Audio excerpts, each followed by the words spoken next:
हे बघा याचं वजन करायला घेतलंय. कटाई हो का तुम्हाला मी वजन करे हा. मंडळी आज एक बिगारी घेऊन शायला आम्ही फाट्यात उराला.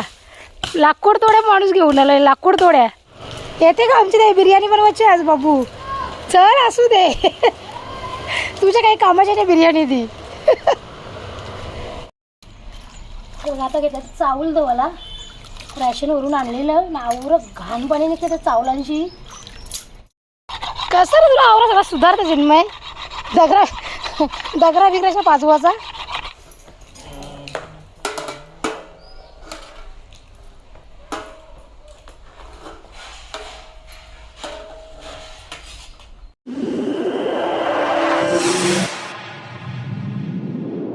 नमस्कार, मी कविता. तुम्हा सगळ्यांचे कविता पाटील ब्लॉगमध्ये मनापासून स्वागत करते. तर आजचा दिवस तुम्हा सगळ्यांना चांगला जाऊ देत.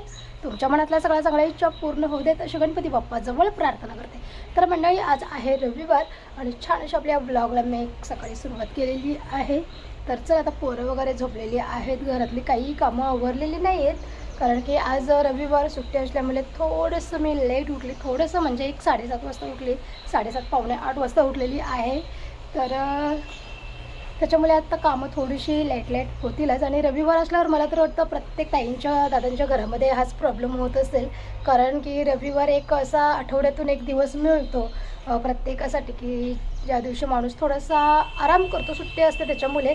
तरीसुद्धा सगळ्यांनाच काही रविवारी सुट्टी नसते. जे व्यवसाय वगैरे करतात त्यांना तर रोज जावंच लागतं आपल्या धंद्यापाण्यावर. बाकी ज्यांना काही सुट्टी असते ते थोडं एन्जॉय करतात. बाकी ज्यांना रविवार किंवा सोमवार म्हणजे आठवड्याचे 7-8 दिवस सारखेच असतात त्यांना काही फरक पडत नाही रविवार आला की सोमवार आला की. ओके चला आता असं ब्लॉगला तर सुरुवात केलेली आहे. सगळ्यात आधी काय करते, गहू नेऊन टेरेसवर सुकायला ठेवते कारण की गव्हाचं पीठ संपलेलं आहे. तर मला आज मस्त दिवसभर असं उन्हामध्ये तापवते ते आणि मग साफ करून चक्कीमध्ये घेऊन जाईन. ओके. आणि तांदूळ धुवायचे होते पण तांदूळ आहेत प्लांटवर. आता ते एक आज रविवार आहे तर दोघे पण हे काय लवकर उठणार नाही. आता हे गेलेत प्लांटवर. हे प्लांट बंद करून येतील तेव्हा ते येताना घेऊन येतील. तर मग दुपारी काही धुवून अर्थ नाही कारण की कालच्या ब्लॉगमध्ये तुम्ही पाहिलं की ती जवळ मऊळ पडत होती. ते आज पण सकाळी असंच झालेलं.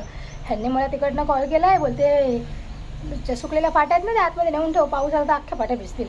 पण नाही आता मस्त ऊन पडले कडक एकदम. पण आता कसं आहे माहिती आहे का, एक एप्रिल महिना सुरू झाला, एप्रिल मे सुरू झाला की मग जवळमोळ पडायची सुरू होतात कारण की आता पाऊस 1-2 महिन्यांवरती येऊन ठेपलेला आहे. कधीही पाऊस सुरू होऊ शकतो. त्याच्यामुळे जी काही म्हणजे उन्हाळ्याची जी काही कामं आहेत ती करून घेणं खूप गरजेचं आहे. मागच्या वेळेस तुम्हाला मी चकळ्या बनवताना दाखवलेल्या ब्लॉगमध्ये पण आपल्या घरामध्ये पुराचं पाणी येतं त्याच्यामुळे ते सगळं बुरशी वगैरे उठलेली त्या चकळ्यांना आणि मग ते सगळं फेकून दिल्या. तर यावर्षी काय माझी बनवायची इच्छा नाही आहे कारण की तांदूळ एवढे महाग प्लस एवढं आपण सामान घेऊन येतो दुकानावरून आणि मग दिवसभर आपली जी मेहनत, दिवसभर नाही 1-2-3 दिवस आपली ती मेहनत असते ते चकळ्यांच्या पाठी. आता ज्या ताई चकळ्या बनवतात त्यांना माहिती आहे किती त्रास आहे तो चकळ्या बनवायला. मी एवढा म्हणजे त्रासही करून नाही चकळ्या बनवलेल्या आणि तेवढा तो डब्बा भरून फेकून द्यावा लागला कारण की आपल्या घरामध्ये पावसाळ्यामध्ये पाणी वरतं त्याच्यामुळे भिंतींना वगैरे ओलावा असतो. मग ते सगळे बुरशी उठलेली ते चकळ्यांना तांदूळ गहू जे पावसाळ्यामध्ये बघा ना 3 महिन्याचे एकदाच भेटलेले ते मी आणले आणि घरात पाणी भरलं. ते सगळे तांदूळ गहू पण सगळे खराब झाले. तर बघू आता या पावसाळ्यामध्ये जर तांदूळ गहू जर भेटले ना तर ते लगेच कुठेतरी जावेच्या वगैरे घरामध्ये कोणाच्या तरी नेऊन ठेवेन जेणेकरून तेवढे तरी चांगले राहतील. म्हणून या वर्षी काही चकळ्या वगैरे बनवायच्या बसकडीत मी पडणार नाही. सरळ म्हणजे पापड आणि ते काय बोलतात त्याला ते मिरगुटल्या.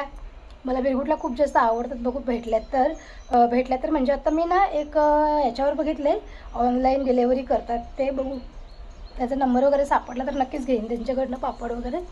तर चला आता असं ब्लॉगला छान अशी सुरुवात केलेली आहे. आजच्या दिवसभरामध्ये जे काही होईल ते सगळं मी तुमच्यासोबत शेअर करेन. तर आता सगळ्यांनी ब्लॉगमध्ये कंटिन्यू राहा. तर चला आता गहू आधी टेरेसवर सुकायला ठेवते नाही तर खूप जास्त ऊन आला ना की पायाला असे चटके लागतात नुसतं. त्याच्यामुळे आज बिर्याणी बनवायचा विचार आहे. खूप दिवस झाले बिर्याणी काही खाल्लेलीच नाही आहे. मागच्या वेळेस कधी बनवली माझ्या काही लक्षात पण नाही. पण आज बरं बनवूयात कारण की पोरं पण आज घरी आहेत त्याच्यामुळे. ओके चलो. आता घेतला चावल दवाला रॅशनवरून आणलेलं नावर घाण पाणी निघते त्या चावलांची.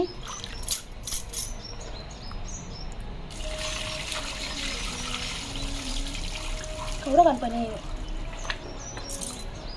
हे बघा मंडळी,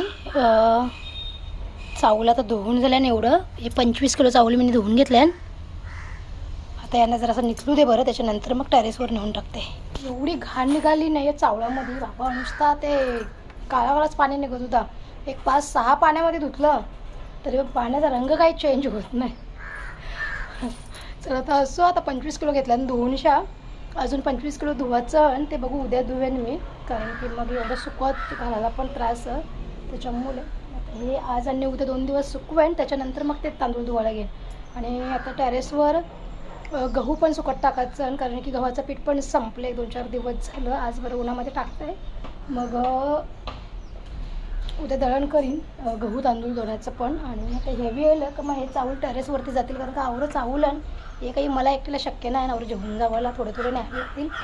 तर आता ना म्हणजे 1-2 साड्या धुवायच्या आणि मोनीचे शर्ट धुवायचे आहेत, तर त्यात लगेच कपडे धुवून घेता, ओलीचं लेलीचं होतं. आणि मग गावात जाऊन बिर्याणीचं सामान घेऊन येते, कारण की बिर्याणीचे बासमती तांदूळ वगैरे आहेत, चिकन जाऊन आणायला लागेल. पोरं तर झोपल्यान, चिन्मय उठला आहे पण आता उठून फ्रेश व्हायला गेला वाटलं. मोनीश तर ना अजून उठला. ओके चलो. आता कावळ्याने असा ओरडा घातला आहे ना, कोण येणार आहे का काय माहिती. पाहुणा दिसतंय का तुम्हाला? कावळा आहे बघा, केव्हापासून ओरडतोय तो.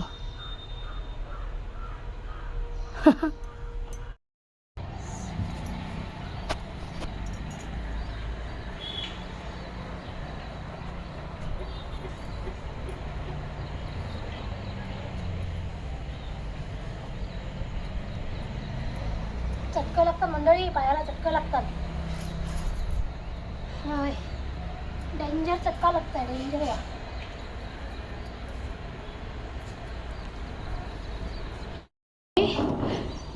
हे 25 किलो चावल धुवून घेतलेलं होतं, ते आता टाकलं सुकाला. नाही हे गहू ते पण टाकलं उन्हामध्ये. असा कडक ऊन पडला आहे ना बाबा, मरल माणूस. ही बिचारी लोक कसे उन्हानं काम करतात बघा, सकाळपासून उन्हानं बिचारी कशी काम करतो ही लोक. चक्कर यायच्या बरी, सावरात डेंजर ऊन पडले पायाला. तर पायाला चक्कर आता चपला बी निघालून ठेवलं पाहिजे. चला आता चावल धुवून शा, ते तर वाळत धुतलं. माझी एक साडी होती धुवायची, मोनीचं 2 शर्ट होतं ते पण धुवून घेतलं. आता जाता हो गावामध्ये बिर्याणीचं सामान घेऊन येतो, कारण का आज पोरांना बिर्याणी खावायची आहे. जाणार होतो चिंबोरे घ्यायला, पण मोनीश बोलला नको बिर्याणी बनव. बरं चला आता पोरांना जे काय आवडतं तेच बनवायला पाहिजे. चला आता टाईमपास नाही करत, कारण का मग बिर्याणी व्हायला पण टाईम लागेल त्याच्यामुळे. काय घेऊन आले बाबू दुकानावर? येते का आमची नाही बिर्याणी बनवायची आज बाबू? चल असू दे, तुझ्या काही कामाच्या नाही बिर्याणी दी.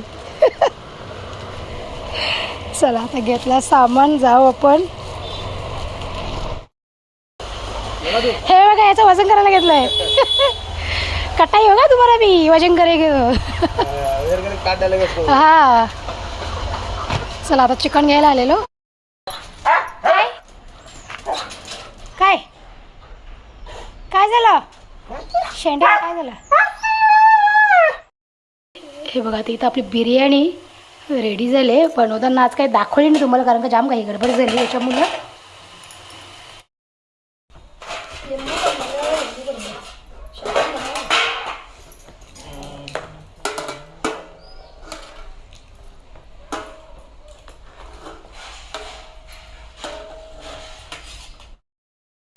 किंवा माहिती या म्हणलेले आता जेवायला. चला जेवा फटाफट, फाट्या दोराला त्याला 2 बिगारी आज घरानं दे. हे 2 बिगाऱ्याने न्यायचा फाट्या दोराला. 1 बिगारी तर सकाळी 7 वाजल्यापासून सांगते मम्मी फाट्या दोराला केव्हा जायचं बोलते.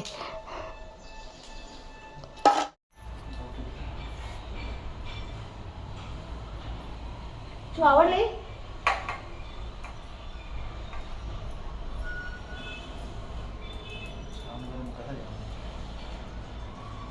बनवायच्या त्यात चिंबोऱ्या कॅन्सल गेल्या तर बिर्याणी बनवून मस्त.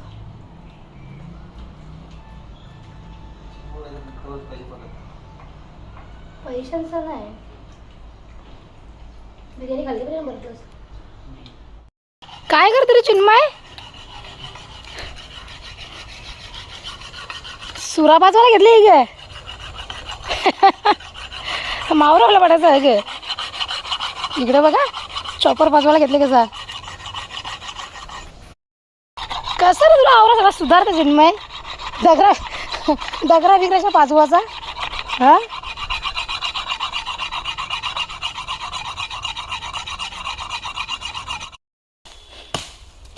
मंडळी, आज एक बिगारी घेऊन शालो आम्ही फाट्यात उराला. लाकूड तोड्या माणूस घेऊन आलाय. लाकूड तोड्या जोर घेतलेली ती जोर त्याच्यावर.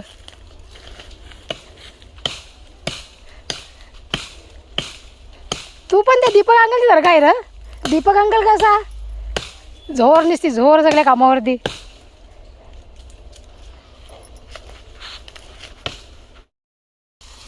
अंदाजे कुठेतरी फटका मरते तू. त्याला सोडत नाही ताने त्याला. मार फटका मर.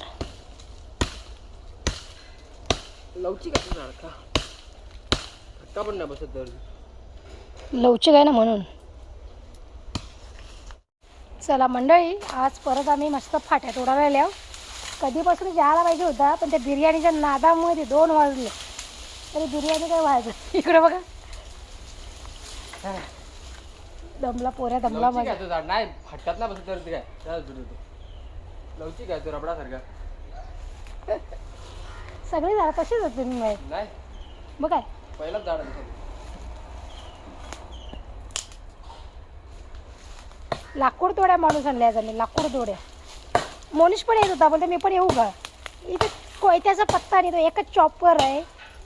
एका चॉपरने 4-5 माणसं काय करतील बरं. नको येऊ बरं, तू राहत तिथे लक्की त्यांच्याजवळ. मंडळी, फाट्या वगैरे तोडून आलो आणि असे दमलेलो ना अक्षरशः, कारण की आम्ही उन्हाचेच गेलेलो त्याच्यामुळे. आणि मग आता तिकडनं आलो, फ्रेश वगैरे झाली आणि आता डायरेक्ट मॅक्सीच चढवली. जाऊ दे बरं मग आता. चिन्मय पण फ्रेश होऊन बोलते मी झोपतो आता, जाम दमलोय बोलते मी पण. फाट्या तोडून तरवलो. फाट्या आणल्या नाही कारण का ओळ्या फाट्या आहेत ना, मग ते तिथंच ठेवल्या. बरं सुकल्या का मग बांधून शेंगल्या बाजून बरं घेऊन ये. आणि जे सुकलेल्या होत्या ना त्या लगेच पाठीमागूनच परलीमध्ये टाकून घेतल्या. तिकडनं जागा आहे ना टाकायला खिडकीमधून, तुम्हाला दाखवले नाही का मागच्या ब्लॉगमध्ये. मग तिकडनंच लगेच टाकून घेतल्या. आणि असं अक्षरशः दमाला झाला नुसता. जी बिर्याणी खाल्लेली होती ना ती बिर्याणी पण निधारली 10 मिनिटांना. चावरा भयानक गरमी ना, ऊन नुसता. तर आम्ही जेवल्याबरोबर लगेच गेलो 2 वाजता तिथं फाट्यात तोडायला. पण बराच झाला, थोड्याफार तोडून तरी झाल्या. एक चिन्मयने 3-4 झाडं तोडली. आता तेच परसरून मग एंगल्या बांधून मग घेऊन येऊ. पण आज तर नाही बाबा, आता तरी नाही. आता परत जायची हिंमत नाही आहे कारण का अख्खा ऊन खाल्ले तिथे त्याच्यामुळे. आणि मला आता संध्याकाळी एक 35 भाकरीची ऑर्डर पण, गुंदवळीची आणि गावातली अशी टोटल 35 भाकरीची ऑर्डर पण. आणि दुसरी येऊ पण शकते कारण का आज रविवार आहे त्याच्यामुळे. तर भाकऱ्या पण करायला लागतील. आणि दुसरी गोष्ट म्हणजे चावल आणि गहू टेरेसवरती सुकायला टाकल्यात, ते आणायला लागतील जाऊन. ओके, तर चला आता भेटते तुम्हाला थोड्या वेळाच्या नंतर. आता थोड्या वेळाच्या नंतर मी डायरेक्ट भाकऱ्या बनवतानाच दाखवेन तुम्हाला मी, कारण का मी पण अक्षरशः जाम दमल्या. ते जरा अर्धा घंटा मी पण आराम करते, त्याच्यानंतर मग ब्लॉग आपला पुन्हा कंटिन्यू करते. ओके चलो. A few moments later. चला आता मस्त संध्याकाळचा चहा बनवत ठेवल्या आता इथे.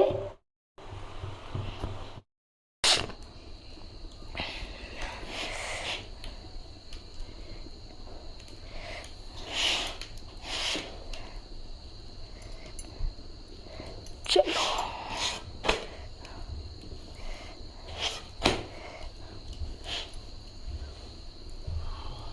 आता आपल्या भाकऱ्या बनवून झालेल्या आहेत आणि आता मी घेतल्यात पॅकिंग करायला. या 20 भाकरी. आणि ही ऑर्डर मला गावातली आहे आमच्या. ओके, आणि दुसरी जी ऑर्डर आहे ती उंदवळीची ऑर्डर आहे. ओके, सो चलो आता पॅक करून घेते. मंडळी, आता भाकऱ्या आपल्या ऑर्डरच्या झालेल्या आहेत 35. आणि आता म्हणजे भांडी वगैरे आता ही बघा बनवण्याचं टोप वगैरे आता उचलून नेऊन घासायचं तिकडं. तेवढ्यात लगे पुन्हा कस्टमरचा कॉल आला आहे का की ताई आम्हाला 10 भाकरी देणार का तुम्ही. आणि ते भैया लोक आहेत, त्यांनीच कॉल केलेला. तर व्हिडिओ वगैरे बघतात ना, आणि मी स्क्रीनवर नंबर दिला आहे त्याच्यामुळे मग आता ऑर्डरसाठी आपल्याला कॉल येतात. तर आता बरंच चला, मी पण अक्षरशः दमली आहे. पण जाऊ दे बरं. आता त्यांनी पहिल्यांदाच कॉल केला, ते रिक्वेस्ट पण केली की ताई द्या म्हणून, 10 भाकरी पाहिजे आम्हाला. तर बरं चला देते. आता पुन्हा याच्यामध्येच आता 10 भाकरीचं ठेवते उन्हावणे. आता दुसरा टोप नाही मागवत, नाही तर परत ते घासायला पण मलाच लागतं त्याच्यामुळं. जर दादांनी अजून थोडंसं लवकर कॉल केला असतं तर एकत्र सगळ्यांचं उन्हावणे घेतलं असतं मग. पण चला आता काय करणार, कस्टमरचा कॉल हा कधी येऊ शकतो आणि आपला व्यवसायच असा आहे की आपण नाही बोलू शकत नाही कोणाला. मला म्हणजे अक्षरशः दमल्यासारखं झालं आहे. पण चला ठीक आहे. आता त्यांनी फर्स्ट टाईमच आपल्याला कॉल केला आणि त्यांनी रिक्वेस्ट पण केली की ताई द्या म्हणून आम्हाला 10 भाकरी. तुमचा व्हिडिओ आम्ही बघितला, म्हणजे व्हिडिओ आम्ही तुमचे बघतोय आणि स्क्रीनवर आम्हाला नंबर भेटला भाकरींसाठी. बरं बरंच झालं चला आता की आपण ताईंना भाकरींची ऑर्डर देऊ शकतो. आता इतक्या प्रेमाने बोलल्यावरती मग काय तुमची ताई नाही बोलते का कोणाला? तुमची ताई असा पण कोणाला नाही बोलत नाही, कधी नाही बोलते जेव्हा ताई खरंच खूप आजारी असते तेव्हा. तर चला आता असं जास्त बडबड नाही करत बसन. एक 10 भाकरीचं लगेच चुलीवरच उन्हामुळे ते चूल पेटलेली पण आहे. तर ओके चला आता त्यांना 10 भाकरी देते आणि मग त्याच्यानंतरच तुम्हाला भेटते. आता कॅपॅसिटी तर माझी व्हिडिओ शूट करायची पण नाही आहे. अक्षरशः ज्या हातामध्ये मी म्हणाली मोबाईल माझा पकडला ना, तो हातच एवढा दुखतोय ना का विचारायला नको. दुसरी गोष्ट म्हणजे ते हात ना असे लाल झाले चॉपरने ते झाड तोडून तोडून. चला अजून 2-4 दिवस आहे त्रास, कारण की फाट्या असल्या तर मी चुलीवर कस्टमरला भाकऱ्या देऊ शकते. त्याच्यामुळे थोडासा त्रास पोटापाण्यासाठी एवढा तरी त्रास करणं गरजेचंच आहे. ओके चला आता भाकऱ्या करते, मग त्याच्यानंतर तुम्हाला भेटते. बघू आता व्हिडिओ मी शूट करेन की नाही करेन काय भरोसा नाही माझा, कारण की माझी कॅपॅसिटी आताच संपले. म्हणून मी आताच व्हिडिओचा एंड पण करून टाकतो. जर केला शूट तर ठीक, नाही केला तर मग व्हिडिओ इथेच एंड होईल आपला. तर तुम्हाला माझा आजचा ब्लॉग कसं वाटला ते मला कॉमेंटमध्ये नक्की सांगा. आणि व्हिडिओ जर आवडला असेल तर लाईक शेअर सबस्क्राईब करा. आपण उद्या भेटू छानशा नवीन व्हिडिओमध्ये. तोपर्यंत स्वतःची काळजी घ्या, स्वस्त राहा आणि मस्त राहा. चला मंडळी, बाय बाय.